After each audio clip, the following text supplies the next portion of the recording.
ಮೈಸೂರಿನಲ್ಲಿ ಒಕ್ಕಲಿಗ ಮತಬುಟ್ಟಿಗೆ ಕೈ ಹಾಕಿದ್ದಾರೆ ಸಿದ್ದರಾಮಯ್ಯ. ಚಾಮುಂಡೇಶ್ವರಿ ಕ್ಷೇತ್ರದಲ್ಲಿ ಲೀಡ್ ಪಡೆಯೋದಕ್ಕೆ ಸಿಎಂ ತಂತ್ರಗಾರಿಕೆಯನ್ನು ರೂಪಿಸಿದ್ದಾರೆ. ಚಾಮುಂಡೇಶ್ವರಿ ಕ್ಷೇತ್ರದ ಮುಖಂಡರ ಸಭೆ ನಡೆಸಿದ್ದಾರೆ. ಈ ಬಗ್ಗೆ ಸಿಎಂ ಸಿದ್ದರಾಮಯ್ಯ.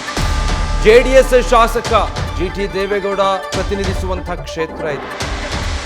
ಜಿಟಿಡಿಗೆ ಟಕ್ಕರ್ ಕೊಡೋದಕ್ಕೆ ಮುಖಂಡರ ಸಭೆ ನಡೆಸಿದ್ದಾರೆ ಸಿದ್ದರಾಮಯ್ಯ. ಡೀಟೇಲ್ಸ್ ಕೊಡ್ತಾರೆ ನಮ್ಮ ಮೈಸೂರಿನ ಪ್ರತಿನಿಧಿ ರವಿ ಪಾಂಡವಪುರ ಲೈವ್ನಲ್ಲಿ ಜಾಯ್ನ್ ಆಗ್ತಾ ಇದ್ದಾರೆ. ರವಿ, ಚುನಾವಣೆ ಹತ್ರ ಆಗ್ತಾ ಇದ್ದ ಹಾಗೆ ಚಾಮುಂಡೇಶ್ವರಿ ಕ್ಷೇತ್ರದಲ್ಲಿ ತಿಕ್ಕಾಟ ಹೆಚ್ಚಾದಾಗಿದೆ. ಒಂದು ಕಡೆ ಜಿಟಿ ದೇವೇಗೌಡರ ಆರೋಪ, ಮತ್ತೊಂದು ಕಡೆ ಟಕ್ಕರ್ ಕೊಡೋ ನಿಟ್ಟಿನಲ್ಲಿ ಸಿಎಂ ತಂತ್ರಗಾರಿಕೆ. ಚಾಮುಂಡೇಶ್ವರಿ ಕ್ಷೇತ್ರದಲ್ಲಿ ಅಸಲಿಗೆ ಏನು ನಡೀತಾ ಇದೆ?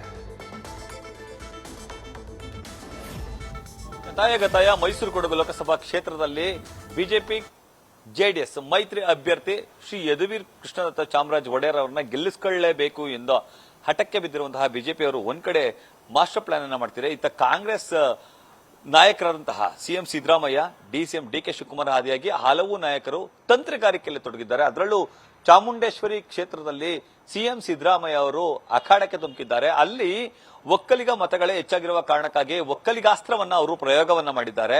ಜಿಟಿ ದೇವೇಗೌಡ ಅವರ ವಿರುದ್ಧ ಹರಿಹಾಯುವ ಜೊತೆಗೆ ಆ ಕ್ಷೇತ್ರದಲ್ಲಿರುವಂತಹ ಒಕ್ಕಲಿಗರೆಲ್ಲರನ್ನೂ ಕೂಡ ಒಗ್ಗೂಡಿಸಿ ಒಕ್ಕಲಿಗ ಮತಗಳು ಹೆಚ್ಚು ಕ್ರೋಢೀಕರಣ ಆಗುವ ನಿಟ್ಟಿನಲ್ಲಿ ಅವರು ತಂತ್ರಗಾರಿಕೆಯನ್ನ ಮಾಡ್ತಿದ್ದಾರೆ. ಈ ಸಂಬಂಧ ಖಾಸಗಿ ಹೋಟೆಲ್ನಲ್ಲಿ ಸುದೀರ್ಘವಾಗಿ ಸಭೆ ನಡೆಸಿರುವಂತಹ ಸಿದ್ದರಾಮಯ್ಯನವರು ಕಳೆದ ಬಾರಿಯ ಚುನಾವಣೆಯಲ್ಲಿ ನಮಗೆ ಸೋಲಾಗಿರಬಹುದು, ಆದರೆ ನಾನು ಆ ಕ್ಷೇತ್ರದಲ್ಲಿ ಗೆದ್ದು ಬಂದಿದ್ದೆ, 3 ಬಾರಿ ಗೆದ್ದಿದ್ದೇನೆ. ಚಾಮುಂಡೇಶ್ವರಿ ಕ್ಷೇತ್ರ ನನಗೆ ಪುನರ್ಜನ್ಮವನ್ನು ಕೊಟ್ಟಿತ್ತು. ಹಾಗಾಗಿ ಆ ಕ್ಷೇತ್ರದ ಮತದಾರರು ಏನು ಎಂಬುದು ನನಗೆ ಗೊತ್ತಿದೆ. ಆ ಕ್ಷೇತ್ರದಲ್ಲಿ ಈ ಬಾರಿ ಕೂಡ 50,000ಕ್ಕೂ ಹೆಚ್ಚು ಮತವನ್ನ ಲೀಡ್ ಅನ್ನು ಕೊಡಬೇಕು ಅಂತ ಹೇಳಿ ಕಾಂಗ್ರೆಸ್ ಕಾರ್ಯಕರ್ತರಲ್ಲಿ ಹಾಗೂ ಮುಖಂಡರಲ್ಲಿ ಮನವಿಯನ್ನ ಮಾಡುವಂತ ಕೆಲಸಕ್ಕೆ ಮುಂದಾಗಿದ್ರು. ಇದೇ ಸಂದರ್ಭದಲ್ಲಿ ಅವರು ಜಿಟಿ ದೇವೇಗೌಡ ಅವರ ವಿರುದ್ಧ ಹರಿಹಾಯುವಂತ ಕೆಲಸಕ್ಕೆ ಮುಂದಾಗಿದ್ರು. ಏನ್ ಕಡದು ಕಟ್ಟೆ ಹಾಕಿದ್ದಾರೆ ಅನ್ನೋ ಮಾತುಗಳನ್ನು ಕೂಡ ಅವರು ಬಳಸುವಂತ ಕೆಲಸಕ್ಕೆ ಮುಂದಾಗಿದ್ರು.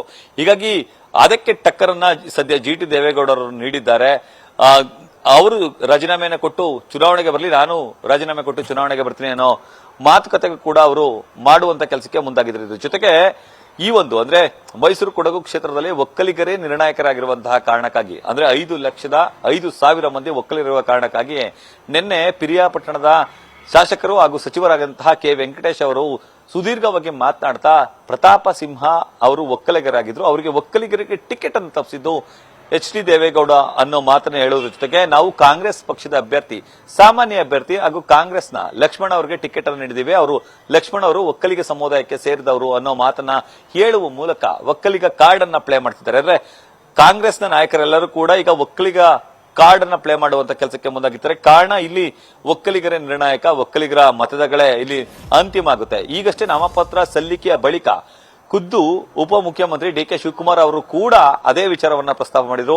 ಲಕ್ಷ್ಮಣ್ ಅಲ್ಲ, ಇದು ಲಕ್ಷ್ಮಣ್ ಗೌಡ ಅನ್ನೋ ಪ್ರಸ್ತಾಪ ಮಾಡಿದ್ರು. ಕಾರಣ ಲಕ್ಷ್ಮಣ್ ಗೌಡ ಅನ್ನೋ ಮೂಲಕ ಅವರು ಒಕ್ಕಲಿಗರನ್ನ ಮತವನ್ನ ಸೆಳೆಯುವಂತ ಕೆಲಸಕ್ಕೆ ಮುಂದಾಗಿದ್ದಾರೆ. ಜೊತೆಗೆ 8 ಮಂದಿಗೆ ಈ ಬಾರಿಯ ಲೋಕಸಭಾ ಚುನಾವಣೆಯಲ್ಲಿ ಒಕ್ಕಲಿಗರಿಗೆ ನಾವು ಟಿಕೆಟ್ ಅನ್ನು ನೀಡುವ ಮೂಲಕ ಒಕ್ಕಲಿಗ ವಿರೋಧಿ ಅಲ್ಲ ಅನ್ನೋದನ್ನು ಕೂಡ ನಾವು ತೋರಿಸಿದ್ದೇವೆ ಎಂಬ ಮಾತುಗಳನ್ನ ಹೇಳುವಂತ ಕೆಲಸಕ್ಕೆ ಮುಂದಾಗಿದ್ದಾರೆ. ಇದರ ಜೊತೆಗೆ ಸಿದ್ದರಾಮಯ್ಯರು ಒಂದೇ ಕಲ್ಲಲ್ಲಿ 2 ಹಕ್ಕಿಯನ್ನ ಹೊಡೆಯುವಂತೆ ಪ್ರತಾಪ್ ಸಿಂಹ ಅವರನ್ನ ಟೀಕಿಸುವ ಬರದಲ್ಲಿ ನಾವು ಲಕ್ಷ್ಮಣ್ ಅವರಿಗೆ ಒಕ್ಕಲಿಗ ಮುಖಂಡರಿಗೆ ಟಿಕೆಟ್ ಅನ್ನ ನೀಡಿದೀವಿ ಅನ್ನೋ ಮಾತುಗಳನ್ನು ಕೂಡ ಹೇಳುವಂತ ಕೆಲಸಕ್ಕೆ ಮುಂದಾಗಿದ್ದಾರೆ. ಆ ಮೂಲಕ ಮೈಸೂರು ಕೊಡಗು ಲೋಕಸಭಾ ಕ್ಷೇತ್ರದಲ್ಲಿ ಶತಾಯಗತಾಯ ಕಾಂಗ್ರೆಸ್ ಅಭ್ಯರ್ಥಿಯನ್ನ ಗೆಲ್ಲಿಸಿಕೊಳ್ಳಬೇಕೆಂಬ ಹಠಕ್ಕೆ ಬಿದ್ದಿದ್ದಾರೆ. Vijay, thank you Ravi Pandavapura. News first ನಿರ್ಭೀತಿಯಿಂದ ನಿಮ್ಮ ಪರವಾಗಿ.